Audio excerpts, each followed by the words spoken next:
Marcher par l'adhérence ou par la vue? En lisant dans le livre du Deutéronome, chapitre 31, les versets 14 à 30, en particulier les versets 16 à 21. Yahvé dit à Moshe: te voilà couché avec tes pères. Ce peuple se lèvera et putassera derrière les Élohim étrangers sur la terre, là où il vient en leur sein. Il m'abandonnera et annulera mon pacte que j'ai tranché avec lui. Ma narine brûlera contre lui aujourd'hui. Je les abandonnerai et voilerai mes faces devant eux. Il sera à être dévoré. Des malheurs multiples, des détresses le trouveront. Ce jour-là, il dira: n'est-ce pas parce que mon Élohim n'est pas en mon sein que ces malheurs m'ont trouvé? Moi-même je voilerai mes faces ce jour-là, pour tout le mal qu'il fait. Oui, il fait volte-face vers d'autres Élohim. Maintenant, écrivez pour vous ce poème. Apprends-le aux bénéis Israël. Mets-le sur leur bouche, pour que ce poème soit pour moi en témoin chez les bénéis Israël. Oui, je le ferai venir sur la glèbe que j'ai juré à ses pères, une terre fluente de lait et de miel. Il mangera, se rassasiera et engraissera.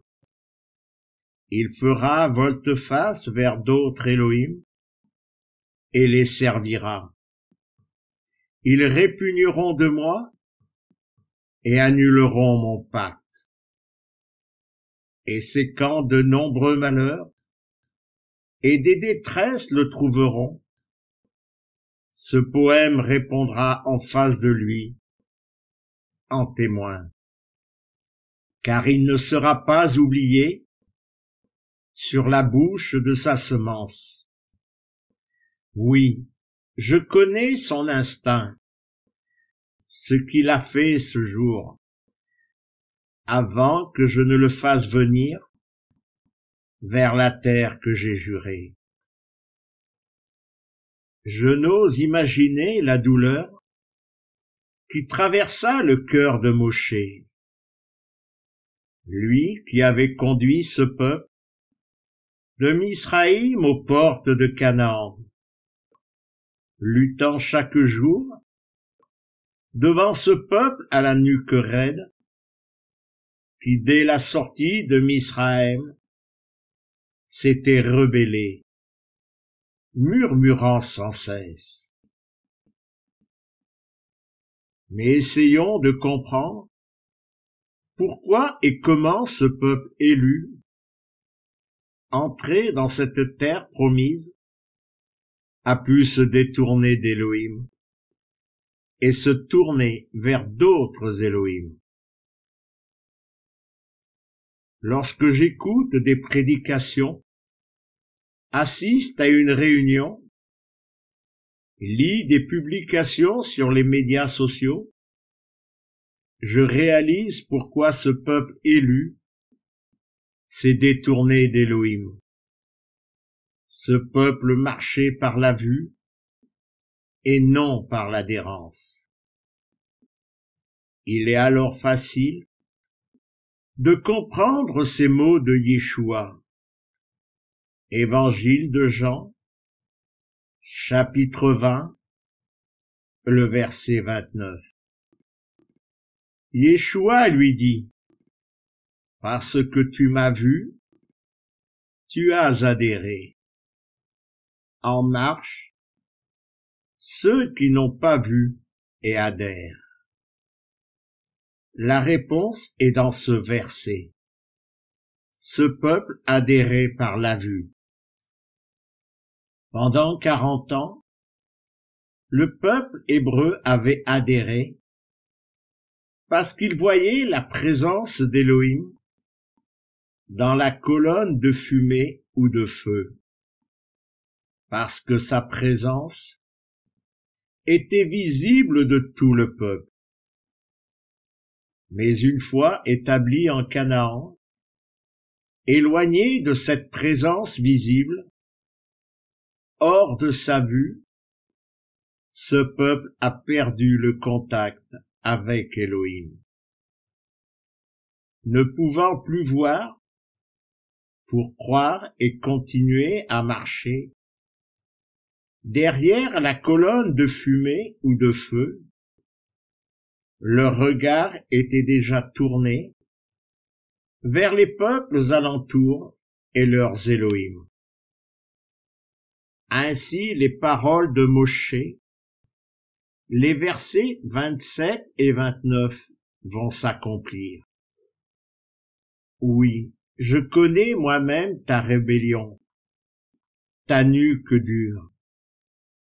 Certes, tandis que je suis encore vivant avec vous ce jour, vous vous rebellez contre Yahvé. Combien plus après ma mort? Oui, je le savais. Après ma mort. Oui, vous vous détruirez. Vous vous détruirez. Vous vous écarterez de la route que je vous ai ordonnée. Le malheur vous abordera dans l'après des jours. Oui, vous ferez le mal aux yeux de Yahvé pour l'irriter par l'œuvre de vos mains. Qu'en est-il aujourd'hui? Les hommes et les femmes rachetés par Yeshua marchent-ils par l'adhérence ou par la vue, ou par l'ouïe, par ce qu'ils entendent? Quelle vue? Celle des yeux du cœur ou celle des yeux de la chair? Quelle ouïe? Celle des oreilles du cœur ou celle des oreilles de la chair? Évangile de Matthieu, chapitre 28, le verset 20. Apprenez-leur à garder tout ce que je vous ai prescrit. Voici, moi, je suis avec vous tous les jours, jusqu'à l'achèvement de l'ère. Ce verset nous révèle deux choses. Mais relisons la seconde partie. Voici, moi, je suis avec vous tous les jours, jusqu'à l'achèvement de l'ère. Comme Yahvé Adonai avait laissé à son peuple la table des 10 paroles placée au sein du tabernacle. Yeshua va nous laisser sa présence en le souffle sacré, souffle de vérité, au sein de notre cœur, de ce sanctuaire que nous sommes. Premier livre aux Corinthiens, chapitre 6, le verset 19. Ou bien ne savez-vous pas que votre corps est le sanctuaire du souffle sacré qui est en vous? Vous l'avez reçu d'Élohim, vous n'êtes donc plus à vous-même. Beaucoup de chrétiens disent avoir reçu le souffle sacré, souffle de vérité. Mais alors que jour après jour, ils lisent étudie et médite cette lettre appelée la Sainte Bible ou la parole de Dieu. Mais qu'en est-il de ces versets?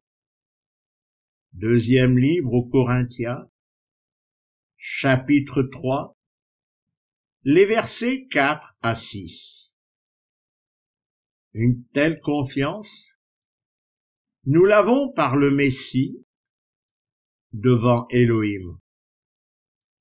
Non que nous soyons capables de rien estimer comme venant de nous, toute notre capacité ne venant que d'Elohim, qui nous a rendus capables de servir le pacte neuf, non par la lettre, mais par le souffle. Car la lettre tue, mais le souffle vivifie.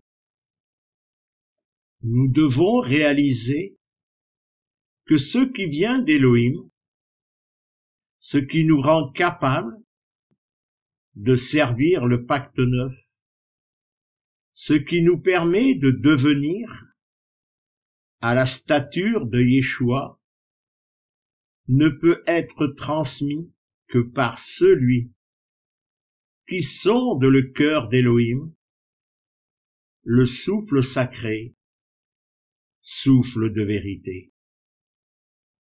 Lorsque nous regardons que le peuple hébreu, ayant la Torah, s'était détourné d'Elohim, comment les chrétiens, en ayant la Bible, peuvent-ils penser faire mieux que le peuple hébreu?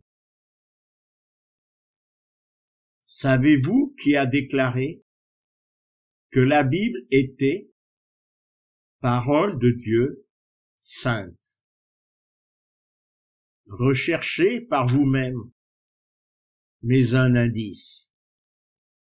Église catholique romaine, Concile de Trente, entre 1545 et 1563.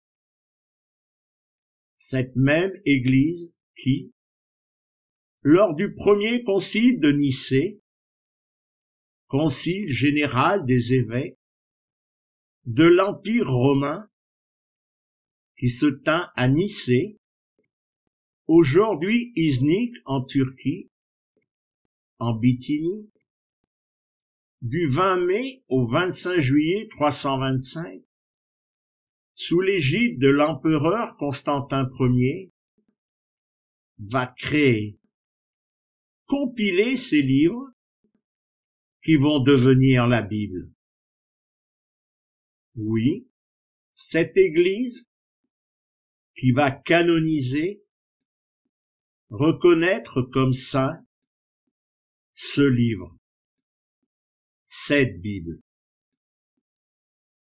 Aurions-nous oublié, premier livre de Samuel, chapitre 2, le verset 2. Nul n'est sacré comme Yahvé Adonai, car nul n'est, sauf toi, nul roc comme notre Elohim. Comment trouver, en ce monde charnel, livré à la faute, un livre saint, et vouloir par ce livre marcher vers la sainteté? Qui aujourd'hui peut dire comment ont marché les premiers chrétiens entre l'an 70 et l'an 325, où arriva la Bible? Ces hommes et ces femmes savaient-ils lire et avaient-ils accès à ce livre?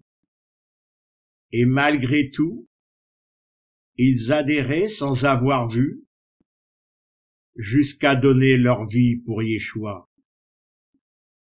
Alors, ne soyons pas des hypocrites. Vers qui nos yeux sont-ils vraiment tournés? Ceux de la chair, vers ce livre déclaré saint par les hommes, ou ceux du cœur, vers Yeshua ben Elohim. Beaucoup ne réalisent pas qu'ils ont marché dans une illusion, comme les nubiles folles s'illusionnant d'une ferme assurance d'être prêtes à la venue du fiancé.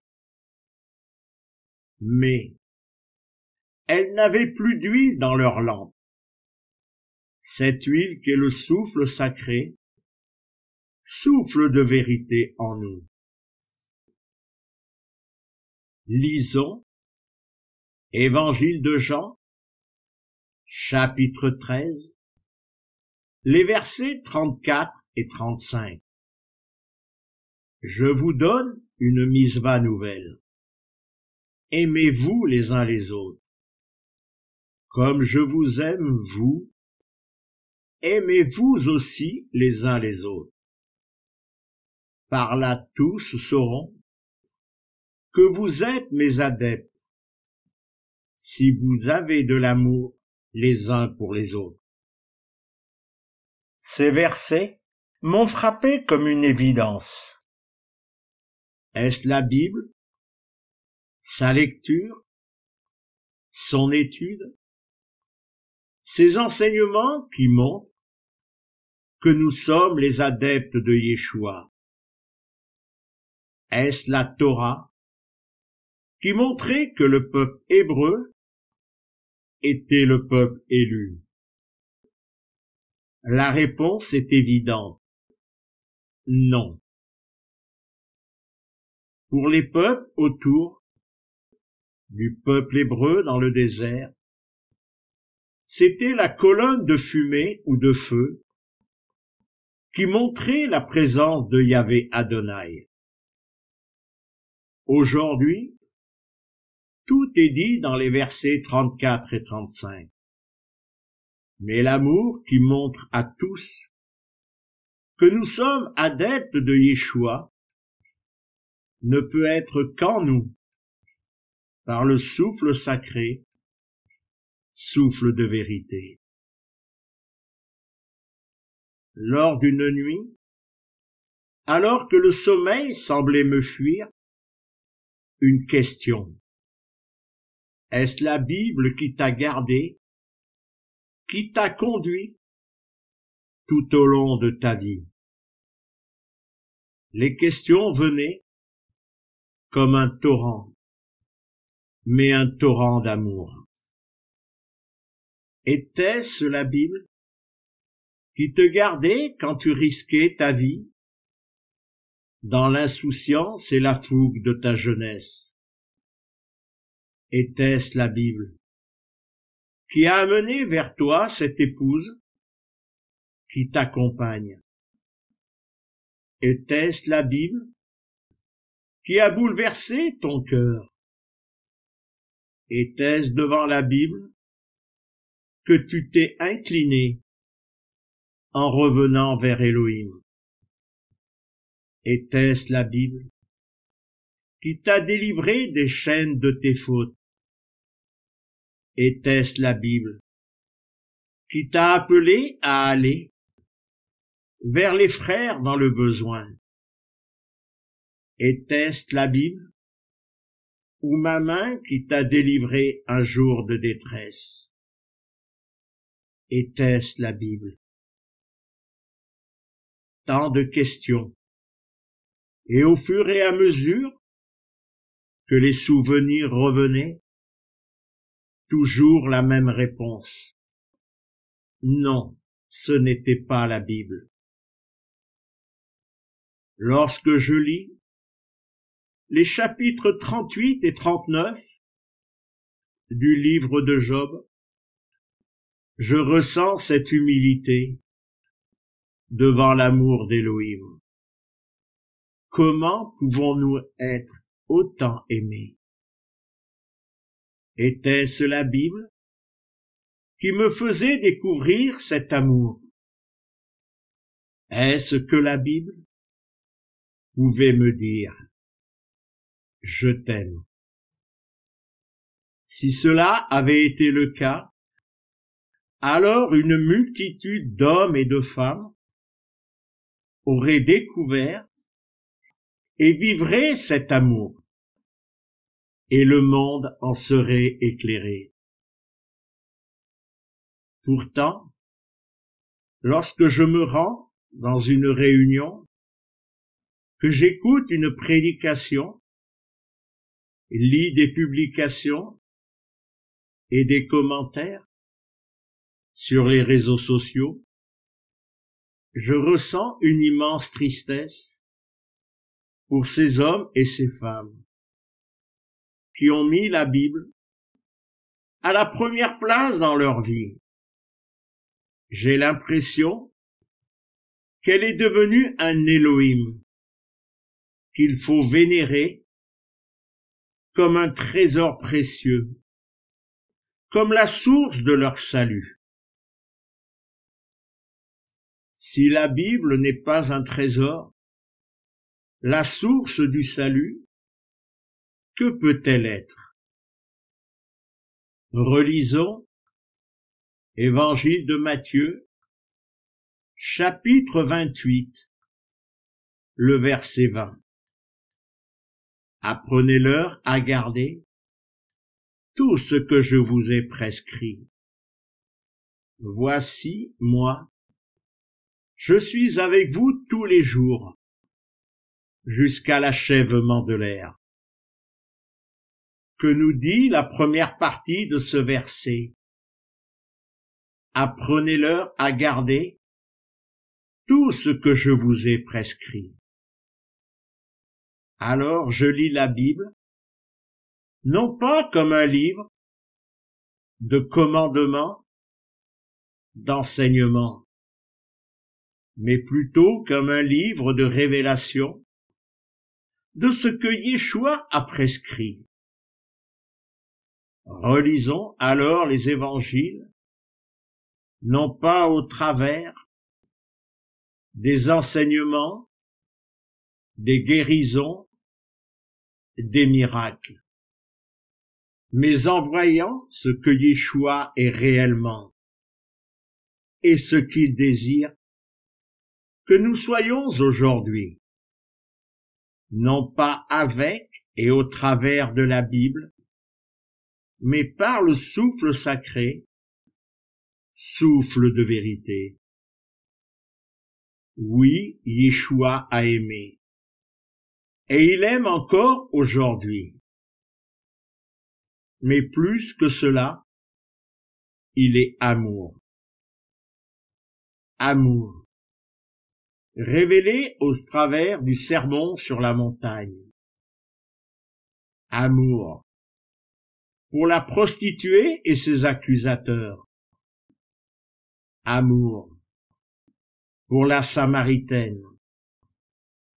Amour, pour Lazare et ses amis. Amour, pour ses adeptes. Amour, pour les pharisiens, pour Judas. Amour, pour les femmes de Jérusalem. Amour, pour ceux qui l'ont arrêté, flagellé, condamné. Amour, pour le brigand sur la croix. Amour, pour les fauteurs. Amour, demandant le pardon pour ceux qui ne savaient pas ce qu'ils faisaient. Amour, pour toi, pour nous, pour moi. Non, cet amour n'est pas dans la Bible, mais dans sa présence en nous. La Bible n'est pas le témoin de cet amour, mais ce sont nos cœurs qui sont témoins de son amour, de lui, de sa présence en nous. Puissions-nous marcher, non par la vue en cette Bible, mais bien témoins par l'adhérence à l'amour, Yeshua. Évangile de Jean, chapitre 20, le verset 29. Yeshua lui dit, parce que tu m'as vu, tu as adhéré. En marche, ceux qui n'ont pas vu et adhèrent. Soyez bénis en Yeshua. Amen.